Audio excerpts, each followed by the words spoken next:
Farei para mim mesmo, para que onde eu estiver, estejai vós também. Mesmo vós sabeis para onde eu vou e conheceis o caminho. Disse-lhe Tomé: Senhor, nós não sabemos para onde vais e como poderemos saber o caminho?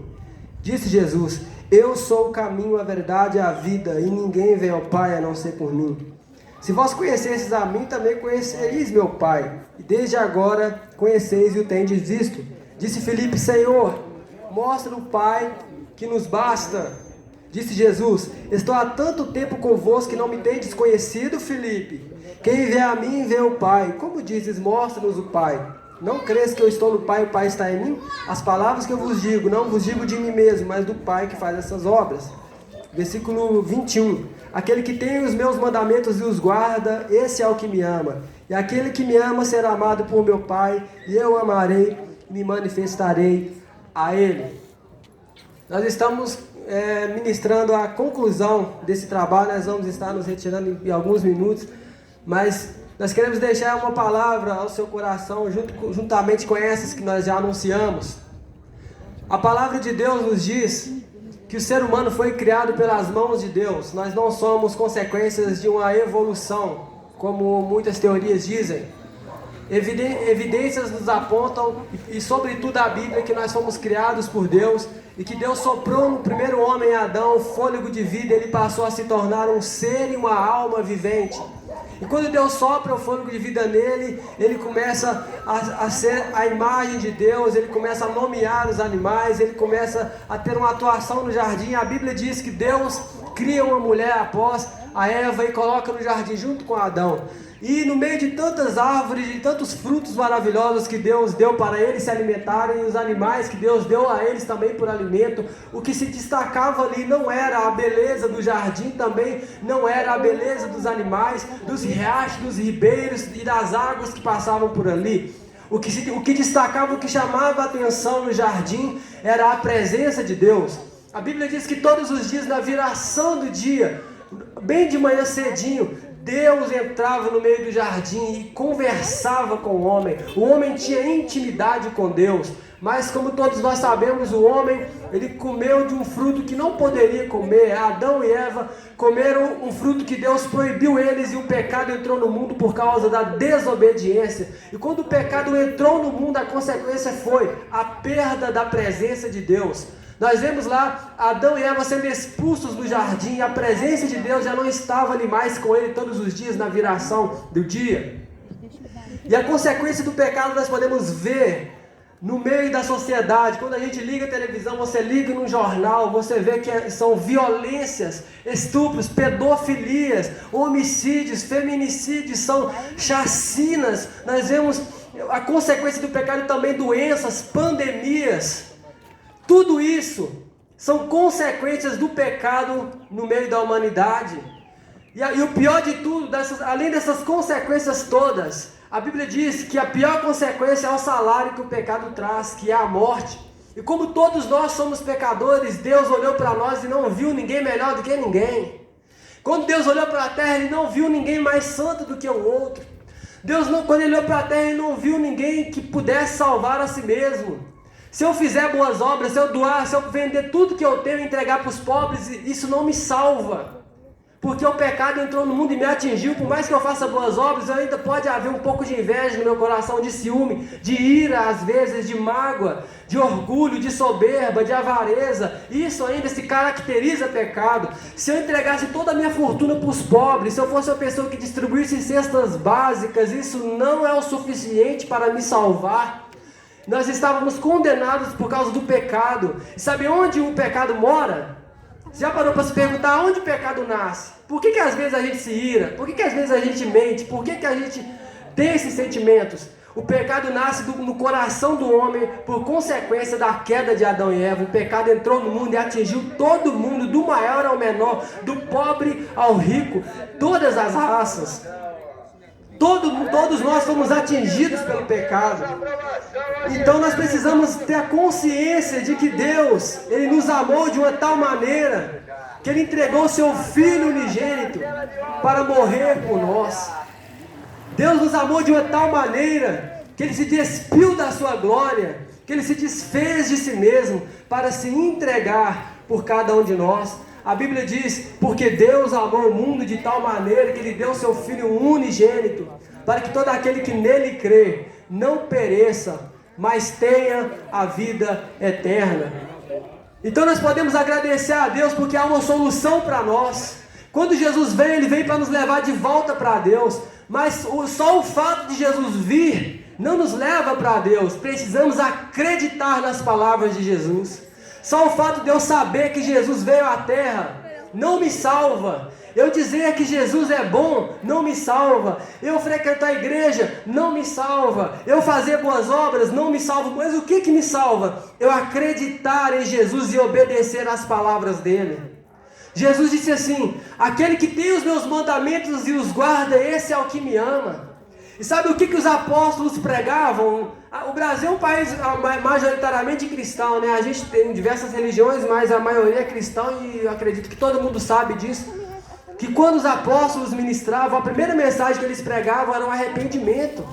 Era abandonar o pecado, era abandonar os vícios, era abandonar a imoralidade, era abandonar a prostituição, era abandonar o adultério, era abandonar as coisas que nos afastam de Deus. E sabe de algo? Nós somos criados para Deus e a nossa vida, nós só ficamos felizes quando nós voltamos para Deus. E o caminho para voltar para Deus, o caminho de volta para Deus é Jesus Cristo de Nazaré.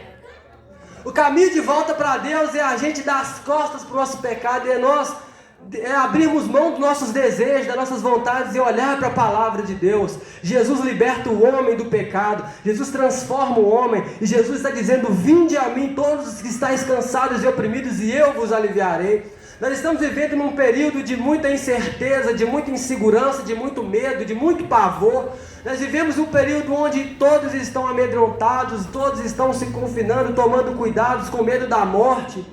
Nós estamos vivendo num período de catástrofe, mas Jesus disse em João 14, não assuste, não se turbe o vosso coração, apenas credes em Deus e credes também a mim. Na casa do meu Pai há muitas moradas, se não fosse assim eu não falaria para vocês que eu estaria indo preparar lugar, mas como eu estou indo preparar lugar, eu voltarei outra vez e levarei vocês para mim mesmo, para que onde eu estiver, estejais vós também. E o caminho, ele disse, eu sou o caminho, a verdade e a vida. Nós precisamos conhecer Jesus. Quem não lê a Bíblia, quem não estuda a palavra, não conhece Jesus. E quem não estuda e não pratica, não tem intimidade com Jesus. Então nós precisamos voltar a ler as Escrituras, nós precisamos voltar a conhecer Jesus. E a mensagem que nós queremos deixar é essa: se aproxime de Jesus, leia a Bíblia, ore, peça a Deus mudança, peça a Deus para intimidade, peça a Deus perdão pelos seus pecados e manifeste o desejo de mudança. Confesse a Deus, assim como todos nós aqui devemos confessar: Senhor, nós somos pobres e pecadores, nós viemos a Ti sujos para sermos lavados, nós viemos diante do Senhor nus para sermos vestidos pelo Senhor. Lava-nos, Senhor, senão nós morreremos.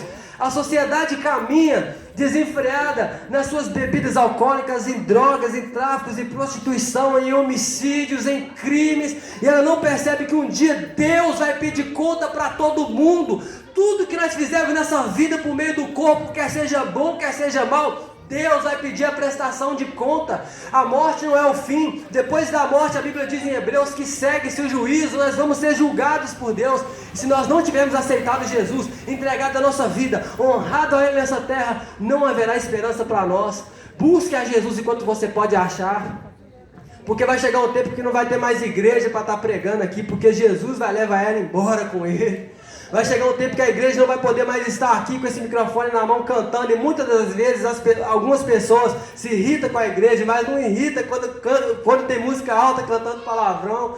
É interessante, mas Deus hoje te dá essa oportunidade. Nós estamos aqui por amor a Deus e por amor a você, para te anunciar uma mensagem de Deus que salva a humanidade. Jesus é o Cordeiro de Deus que salva o homem e a mulher, que pega uma mulher prostituta e transforma ela em uma santa mulher de Deus, que pega um homem que está viciado em drogas e transforma ele em um ministro da palavra de Deus, que pega uma pessoa que está totalmente viciada e traz libertação para a alma dela. Jesus pode mudar a sua vida, Jesus pode mudar a sua história, Jesus pode escrever a sua história de novo. Talvez sua vida até aqui foi de pecado, frustração, tristeza, angústia, mas Jesus pode mudar o seu futuro. Jesus tem obra na sua vida. Você que está me ouvindo aí na sua casa, na rua, no terreiro da sua casa, Deus pode mudar a sua vida. Você precisa conhecer Jesus. Glória a Deus. Aleluia.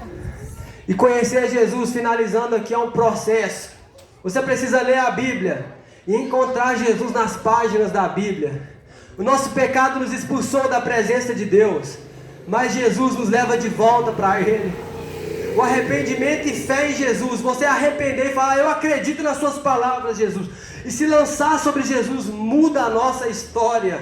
Ninguém pode sarar. Tem um vazio no nosso coração do tamanho de Deus. Só Deus pode preencher ele. Nenhum psicólogo, nenhum relacionamento, ninguém pode preencher esse vazio em nosso coração. Só Deus preenche esse vazio no nosso coração, porque nós fomos feitos para Ele. Você é de Deus, volte-se para Ele. Abandone aquilo que te afasta de Deus. Abandone o pecado, abandone os vícios, a imoralidade, os relacionamentos que não são bíblicos. Abandone a avareza, o desejo de enriquecer. Abandone o tráfico, abandone as drogas, abandone as bebidas, abandone a prostituição, a vida imoral, e se renda a Jesus. Sua vida será transformada, e essa pode ser talvez a última mensagem que você ouve.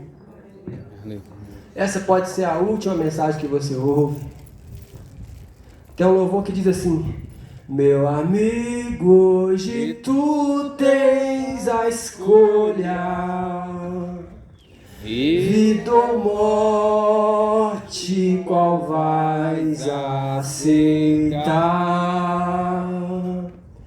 Amanhã pode ser muito tarde.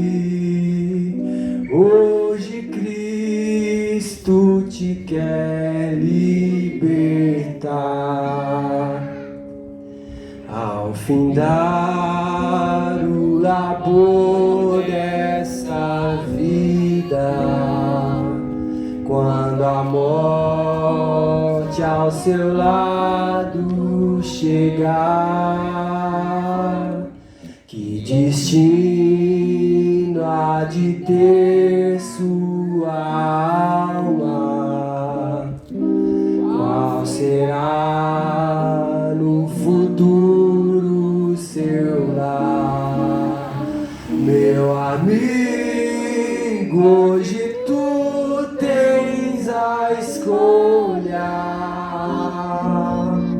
vida ou morte, qual vais aceitar?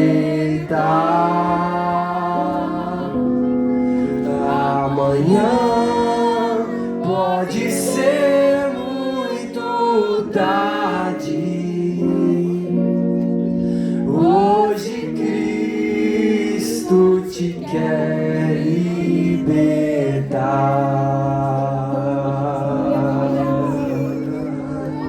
Aleluia! Para muitos não tiveram oportunidade mais.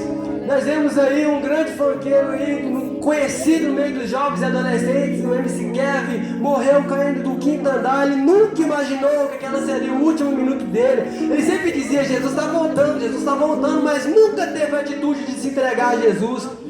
Essa é a sua hora, essa é a sua oportunidade. Eu quero fazer um apelo a você aí que está aí na sua casa, você que está aí dentro do seu lar. Se você quiser receber Jesus como Senhor e Salvador da sua vida, você pode dobrar os seus joelhos, você pode curvar a sua cabeça, levantar suas mãos. Nós vamos estar orando por vocês. Nós vamos estar fazendo uma oração para que Deus toque na sua vida. Nós vamos estar fazendo uma oração para que o seu nome seja escrito no livro da vida e selado no céu, para que Deus cele você com o Espírito Santo. Não deixe para amanhã, não deixe para amanhã. O amanhã é incerto, você não sabe o que te espera. Nós vamos estar orando nesse momento. Pai nosso que estás no céu, meu Deus soberano, Pai, onde houver uma alma se arrependendo agora, Jesus, onde houver um pecador entregando a sua vida, onde Onde houver alguém cansado desse mundo do pecado, Senhor, decidido de seguir e de servir, que o Senhor visite essa pessoa agora, Senhor. Que o Senhor visite essa pessoa agora e escreva o nome dela no livro da vida. E o Senhor possa selar, meu Pai, ela com o Espírito Santo para o dia do arrebatamento. Pai, que o Senhor possa salvar essa vida. Pai, nós oramos para que o Senhor possa transformar essa vida. Que o Senhor possa dar ela força para ela caminhar, para ir para a igreja, para buscar a Deus. Força, meu Pai, para abandonar o pecado. Que você possa enviar o Teu Espírito Santo para ficar do lado, para ajudar, para ser conselheiro, para ser companheiro, para ser ajudador. Ajuda essa vida, Pai. Que você possa tirar pessoas da depressão, da ansiedade. Traga cura para a alma nessa manhã, Senhor. Traga cura, meu Pai, para as pessoas. Nós te pedimos, meu Pai, pelo Bandeirantes. Senhor, nós sempre temos orado e apresentado esse bairro ao Senhor. Pai, esse bairro não pertence à criminalidade, a ninguém, ele é teu. Deus, Senhor, é a terra e a sua plenitude. Esse bairro é teu, a nossa vida é sua, os seres humanos são teus. Nós pedimos ao Senhor, guarda esse bairro da violência, da imoralidade, do pecado. Guarda esse bairro da pandemia, Senhor. Cura se tem alguém, meu Pai, contaminado com esse vírus, que você possa repreender daqui e do mundo. E nós te pedimos, Senhor, que o seu reino venha sobre nós. Tudo que nós te pedimos, venha a nós o vosso reino, Jesus, e salve almas, até que volte o Salvador, e nós nos encontraremos com o Senhor nos ares, e estaremos para sempre com o Senhor. Pai, a igreja do Senhor te entrega esse culto nessa manhã, e dizemos ao Senhor Jesus, que é pelo Senhor que nós estamos aqui. Nós dizemos para ti, Jesus, que é por causa do Senhor, da sua cruz que nós estamos aqui. Não é pela nossa força, não é por nós, é porque nós te amamos, Jesus, e nós amamos aqueles pelos quais o Senhor morreu. Recebe o nosso trabalho, Jesus. Recebe o nosso culto, Senhor. Recebe, Pai, é muito pouco que nós temos pelo que o Senhor fez por nós. Mas nós te agradecemos, Senhor, por esta manhã gloriosa, em nome de Jesus. Amém.